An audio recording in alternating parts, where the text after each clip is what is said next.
അപ്പോൾ distributed computing എന്ന് പറയുന്നത് എന്താ, നമ്മൾ നേരത്തെ പറഞ്ഞ പോലെ കുറേ കമ്പ്യൂട്ടേഴ്സ് ഒരുമിച്ച് വർക്ക് ചെയ്ത് ഇൻ്റർനെറ്റ് വഴി കണക്റ്റഡ് ആയിട്ട് ഇരുന്ന് വർക്ക് ചെയ്ത് ഒരു പ്രോബ്ലത്തിനെ സോൾവ് ചെയ്യുന്നു. അതാണ് ഡിസ്ട്രിബ്യൂട്ടഡ് കമ്പ്യൂട്ടിംഗ്.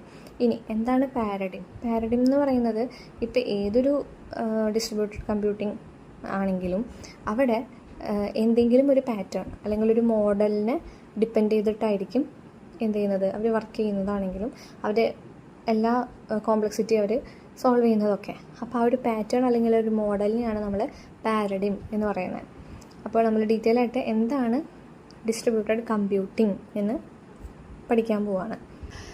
നമ്മൾ നേരത്തെ പറഞ്ഞായിരുന്നു എന്താണ് ഡിസ്ട്രിബ്യൂട്ടഡ് കമ്പ്യൂട്ടിംഗ് എന്ന് അല്ലേ. അതിൻ്റെ ഒരു ഉദാഹരണമായിട്ട് നമുക്ക് പറയാൻ പറ്റുന്നത് ATM, ഓട്ടോമാറ്റിക് ടെല്ലർ മെഷീൻ. നമ്മൾ പൈസ എടുക്കുന്ന ATM ഇല്ലേ, ആ ATM തന്നെ നമുക്ക് ഒരു ബാങ്കിൻ്റെ ഒരു പെർട്ടിക്കുലർ ഒരു ബാങ്കിൻ്റെ ATM പല സ്ഥലങ്ങളിലുണ്ടാവും. പല സ്ഥലങ്ങളിൽ പല ആൾക്കാർക്കും അത് യൂസ് ചെയ്യാനായിട്ട് പറ്റുന്നുണ്ട് അല്ലേ.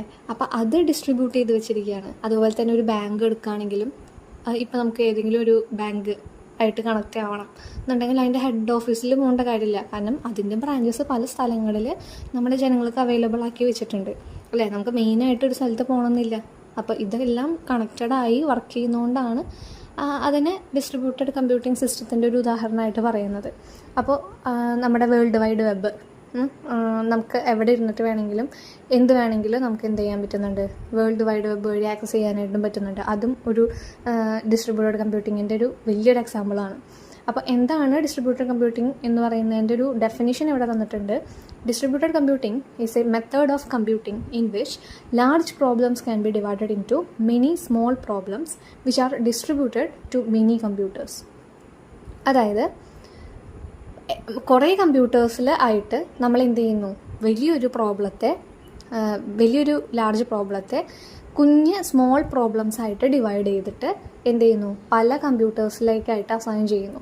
അപ്പോൾ എന്താണ്, പല കമ്പ്യൂട്ടേഴ്സ് അവരുടേതായിട്ടുള്ള രീതിയിൽ അത് ചെയ്യുമ്പോൾ എന്താണ്, നമുക്ക് കുറച്ചുകൂടി ഈസിയർ ആയിട്ടും അതുപോലെ തന്നെ നല്ല അക്യുറേറ്റ് ആയിട്ടും നമ്മുടെ ആ ഒരു വലിയൊരു പ്രോബ്ലത്തെ നമുക്ക് സോൾവ് ചെയ്യാൻ പറ്റുന്നു. ഇപ്പോൾ ബാങ്കിങ് എന്ന് പറയുന്നത് എന്താണ്, നമുക്കറിയാമല്ലോ എന്താണ് ഒരു ബാങ്കിങ് ചെയ്യുന്നത് എന്നുള്ളത്. അപ്പോൾ ആ ഒരൊറ്റ ബാങ്കിന് ഇത്രയും ജനങ്ങളുടെ ട്രാൻസാക്ഷൻസും കാര്യങ്ങളും ഹാൻഡിൽ ചെയ്യാണ്ടിരിക്കാൻ, അത്രയും വലിയൊരു ഹ്യൂജ് ആയിട്ടുള്ള പ്രോബ്ലത്തിന് അവരെന്ത് ചെയ്യുന്നു, പല സ്ഥലങ്ങളിലായിട്ട് അവരുടെ തന്നെ ബ്രാഞ്ചസ് വെക്കുമ്പോൾ ഇത്രയും ജനങ്ങൾക്ക് ആ ഒരു ലൊക്കേഷൻ ബേസ് ചെയ്തിട്ട് മാത്രം നോക്കിയാൽ മതി. ഓരോ ബാങ്കിനും അതിനെ ഹാൻഡിൽ ചെയ്താൽ മതി ബ്രാഞ്ചസിന്.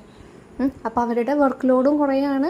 അത്രയും വലിയ പ്രോബ്ലത്തെ അവരിങ്ങനെ സ്മോൾ പ്രോബ്ലംസ് ആയിട്ട് ഡിവൈഡ് ചെയ്ത് കൊടുക്കുന്നത് മൂലം അവർക്ക് ആ ഒരു വലിയ സൊല്യൂഷൻ, വലിയൊരു പ്രോബ്ലം